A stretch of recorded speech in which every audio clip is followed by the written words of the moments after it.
Hey everyone, my name is Berserked. I'm an Enhancement Shaman main, and I wanted to create a comprehensive guide for Enhance in Season 2. This guide is focused on all PvE endgame content, raids, Mythic Plus, delves, and solo open world. There will be timestamps for every section down in the description. I had a lot of fun making this video, so I hope you enjoy. Stormbringer is projected to be our meta spec. Totemic is fine if you prefer that, it just doesn't have the tuning right now like Stormbringer does. As it stands, we'll likely be somewhere in the middle of the pack. We may have some niche fights in the raid, but we should be totally finding keys. As Stormbringer, we have a very strong 2-minute burst profile with some of the most on-demand priority bursts in the game, but we do have a ton of RNG. Stormbringer is a slot machine gambling spec. That's just how it is right now. So for raid, it'll be very hit or miss, and you'll really feast or famine with procs. It'll just depend on CD timings for phases, ads, things like that. Once people start clearing stuff and we get more data, just plan to have considerably more RNG to deal with during your runs compared to Totemic last season, and obviously the new 2-minute CD profile is a little bit different than Totemic's. As it stands, Enhance versus Elemental is pretty up in the air, but if tuning is relatively close and there's nothing very niche to strategize around for Enhance, Ele will probably take the edge again, mainly because the new raid looks fairly unfriendly to melee, and there are just stronger melee specs out there than us. Mixed with Ele is looking pretty good. Restoration looks pretty good as well. So those two may more easily cover our raid buff. Ele also isn't playing their Stormbringer RNG slot machine spec anymore and is projected to play Farseer, which has a smoother damage profile and excellent cleave. But with all that being said, Blizzard will be doing a lot of tuning passes in the coming weeks as they've stated. As of this video's release, Enhance is already set to receive a flat 5% damage buff, which is great, although it kind of keeps us in the same place. More damage is always good. So the tuning stuff is always TBD, and you should just play whatever you want, because who knows. A quick disclaimer for the entirety of this guide: always sim yourself after every upgrade or tuning update. Do not just follow this or any guide blindly. You should just use them as strong references for your own situation. Gearing and stats always have a level of nuance that you should adapt to. So with all that out of the way, let's jump into the actual guide.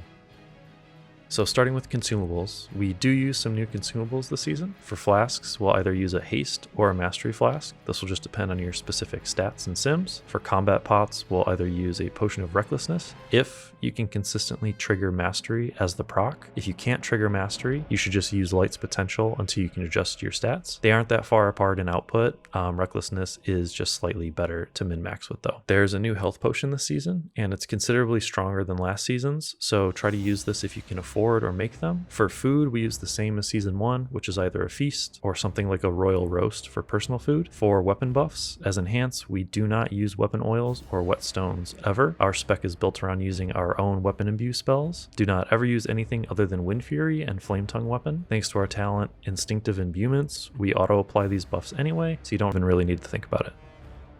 The only notable change this season are our weapon enchants. We will likely begin using either Arcane Mastery or Berserker's Rage, just sim these to be sure. As for gems, the only thing to really note is that you always want to be using some kind of Eversong Diamond. If you have less than 5 sockets across all your gear, probably early to mid-season, you'll use the Indecipherable Eversong Diamond and just stack several of the same gem. If you have 5 or more sockets across all of your gear, which will be more likely later in the season, you'll use the powerful Eversong Diamond and use one of each different type of colored gem. Again, sim your character to be sure. I would highly recommend getting in the habit of updating your gems regularly. It usually only costs a few thousand gold or so to make these swaps, and when you hit different stat break points with newer upgraded gear, gems will likely change. This is obviously an optional optimization though. Pretty much all the other enchants are the same, and I'd recommend just simming or using whatever you prefer.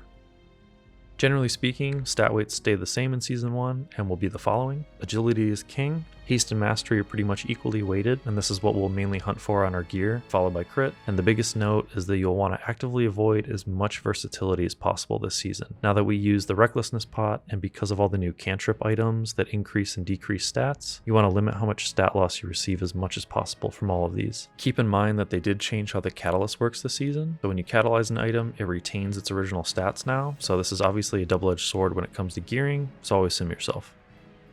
The Omnium Folio is a system that'll persist throughout the entire expansion, so make sure you unlock it if you haven't already. It gives some damage increases and some survivability stuff. The only real thing to note, and something that may change for you, is the 4th slot, which is a stat buff. You'll want to sim these different stat choices whenever you sim. There's a lot of nuance with gearing, so take all of this with a grain of salt and utilize it as more of a guideline. Keep in mind that True Bis is both RNG and generally only available to those who full clear Mythic Raid. The raid this season does reward some exceptionally strong gear, especially from the last 2 bosses, but if you just do Mythic Plus and or Heroic or normal raids, you can still get very high eye level through the vault. With that being said, the highest priority is just getting your new 4 set. Early season, it doesn't matter what slots or eye level track you achieve this through, just get your new 4 set ASAP. It's a massive DPS increase and will change your rotation a bit. Also, once you get 4 set, catalyst charges begin dropping from all types of content again. Then you can more freely catalyze items into tier pieces and play around with your gear and stats. Next is crafting. Your first craft should be one-handed, slow speed agility weapon, ideally with a haste mastery missive and the new Hunter's Ritual Stone embellishment. Make sure the weapon you craft is agility. Do not mess this up. This weapon is a big spark investment and will stay with you for the entire season. If or when you loot something better, you just toss this crafted weapon to your offhand. Ideally, you'll want to spend your first batch of myth crests on this weapon craft. If you don't plan to do +9 keys or higher, you can use hero crests, although it's not ideal compared to myth. But if you don't push higher end content, it doesn't really matter anyway, so just have fun with it. You can always recraft this to a higher eye level later. The most important thing is to just make this weapon. Your second craft will kind of depend mainly on the level and type of content you do. Generally speaking, for this season, crafting a high eye level helmet with the Arcano Weave lining embellishment is a good plan. The reason being is that there aren't many strong haste mastery helmets, and a high eye level main slot item like this will give you a lot of stats, especially early in the season.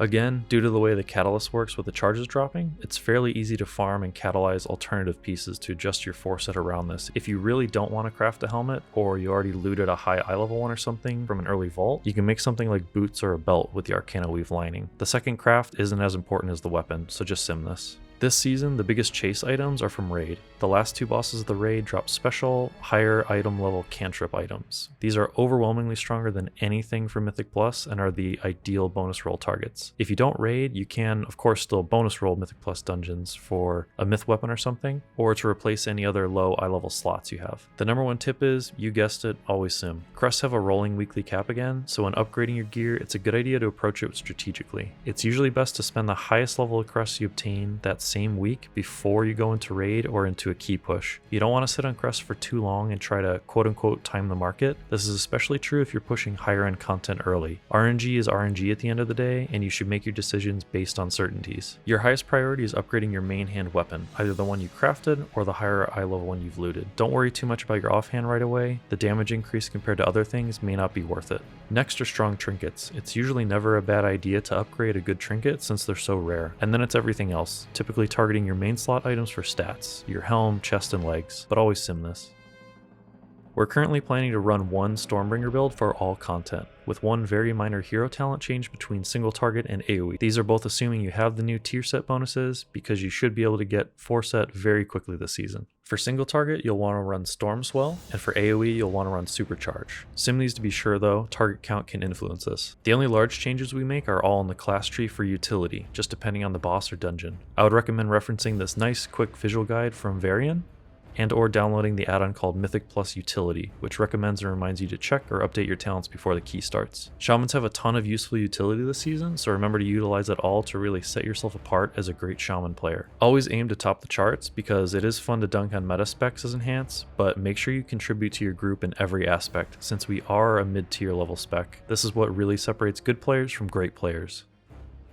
For Stormbringer's rotation, fundamentally, it is much easier to execute than Totemics, but Stormbringer is very much a slot machine spec, so you'll be spending a lot of your time reacting to several RNG procs, even more so with the new tier set. Fortunately though, our single target and AoE openers and general rotations are all essentially the same. Quick side note, I am doing this on live servers without the actual new tier set equipped because the PTR was having issues. Nothing drastic actually changes, it's just proc rates and damage. There are 2 categories for Stormbringer's rotation. You're either inside Ascendance or a Doomwind's proc, or you're outside Ascendance or a Doomwind's proc. Your main goal is to fill every GCD based on the following priority. You Voltaic Blaze on CD. You'll only do this once you have the new Season 2 tier set bonus though. The new Burning Core effect and CDR and all the resets for Crash Lightning are very impactful, and are so strong you do cast this during Ascendance and Doomwinds. You then crash lightning on CD. The buff stacks and resets happen even more frequently now, so you always send this ASAP. Then you Wind Strike or Storm Strike. You basically spam these if Voltaic Blaze and Crash Lightning aren't available. And then just note that during these windows, you never manually press a Maelstrom Spender, which are Tempest, Lightning Bolt, or Chain Lightning. These are all automatically cast for you during these windows, thanks to the talent Thorum's Invocation. They are cast intelligently and is based on the number of enemies nearby, so you don't need to do anything special. You still Voltaic Blaze on CD, you still Crash Lightning on CD, but you'll manually send Tempest, Lightning Bolt, or Chain Lightning whenever you reach 10 Maelstrom stacks, depending on the target count. You always send Tempest no matter what. This trucks in both single target and AoE. You Lightning Bolt on one target, and you Chain Lightning on 2 or more targets. Keep an eye out for refunds after sending any of these due to the talent Thunder Capacitor. You could get several of these refund procs in a row. Then you fill with either Storm Strike or Lava Lash if Storm Strike isn't available. If nothing else is available, you can send a pitiful 5 Maelstrom Spender. This is a worst case scenario though, but it is better than pressing nothing if literally nothing else is available. You never want to hard cast these unless you're unable to get into melee and you're just sitting at range, because every stack of Maelstrom buffs them. The most important thing is to remember your ABCs. Always be casting. Pressing a button unoptimally is more often than not better than pressing nothing at all. But if you manage your procs and rotation well, after some practice and thanks to the new tier set, you'll probably rarely ever need to spend below 10 Maelstrom once you get the hang of it. For the opener, as we went over, it's the same for both single target and AoE. You want to Crash Lightning a second or so before the pull. This is just to get the buff rolling, not to actually do damage, so be careful not to hit anything and get one shot by pulling early. Then you pop your potion, then you Voltaic Blaze, then you want to Storm Strike once. This is to give you a few stacks of Maelstrom to buff the first Tempest you fire off in Ascendance, thanks to the talent Descending Skies. This is optional though, but it does ensure you get a meteor first Tempest on your burst. Then you'll send any trinkets and racials with your Ascendance. I'd recommend just macroing all these since we don't have to deal with the cursed Puzzy Bee anymore. Once Ascendance is rolling, you'll follow the same priority we went over before. You fill every GCD with either Voltaic Blaze, only do this if you have the Season 2 tier set, Crash Lightning, otherwise you spam Wind Strike. Again, remember that during your Ascendance and any Doom Winds procs, you never manually press any spenders. They're automatically cast for you. Generally, you want to cast Ascendance whenever it's ready. Use your best judgment or research it though, don't waste it.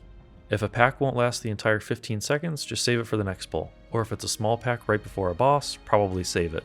Doomwinds procs can be very frustrating to play around. It'll never proc when you need it to, and it'll always proc when you don't want it to. Prepare yourself for the highs of absolute godlike pulls and the lows of miserable tank damage pulls. The way Doomwinds currently works, there's just no avoiding it. There is one way to help reduce it though, although it's kinda cringe to play around. Don't spend Maelstrom if a pack is about to die. I know you want to beat that other person on the meter with a 10 stack Tempest, but trust me, it's gonna feel even worse if you waste an entire Doomwinds proc doing nothing while your tank is gathering the next pack. Doomwinds procs from Maelstrom spenders, so keep that in mind. Doomwinds does not add duration if the proc is already active, it just munches it. This is exceptionally poor game design, but it is what it is right now. It is very frustrating, but if you do ever get back-to-back procs like this, you at least know you probably, the keyword is probably, won't get another proc for a little bit. So you can kind of crudely, quote-unquote, plan for the near future and know that your damage will be light. So during that downtime, it can be a good time to use utility, purge, heal, buff, CC, whatever. You want as much melee uptime as possible. Even though several of our abilities are technically ranged, and even during Ascendance when we have Wind Strike and our auto attacks are now ranged, you still want to hug enemies as much as possible. We are an auto attack class at the end of the day. We also pulse AoE damage around ourselves during our CDs, and another big reason is Crash Lightning. This ability is not ranged and only hits things in melee,